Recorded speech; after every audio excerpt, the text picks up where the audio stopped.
బాలమురళీకృష్ణ గారి తల్లి ఆయన పుట్టిన 10 రోజుల్లో మరణించారు. ఆయన వ్రాసుకున్నారు, నన్ను కనడానికే మా అమ్మ పుట్టిందేమో అని రాసుకున్నారు. భారత ప్రధానమంత్రి నరేంద్ర మోదీ గారు ఈ మధ్యకాలంలో ఒక విదేశీ ఛానల్కి ఇచ్చిన ఇంటర్వ్యూ మీరు చూసి ఉంటారు.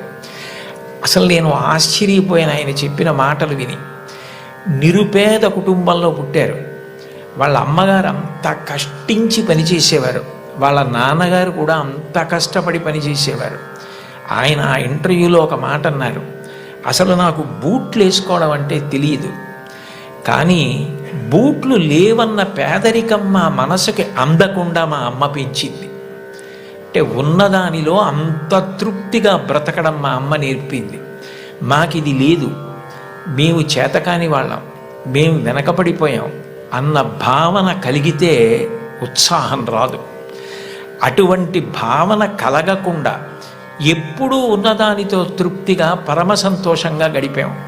అన్నదమ్ములు, అక్క చెల్లెళ్ళు అందరం కలిసి అని ఆయన ఇంటర్వ్యూ చేస్తున్న వ్యక్తి వంక తిరిగి, ఇప్పుడు మన ఇద్దరం కూర్చున్న గది కన్నా కిటికీ లేని ఒకే తలుపు ఉన్న చిన్న గదిలో కలిసి మెలిసి బతికి పడుకుని పెరిగి పెద్దవాడినైన వాడిని చెప్పుకున్నారు. అటువంటి మహోత్కృష్టమైన వ్యక్తులు కూడా తల్లికి తండ్రికి అంత గౌరవం ఇచ్చారు.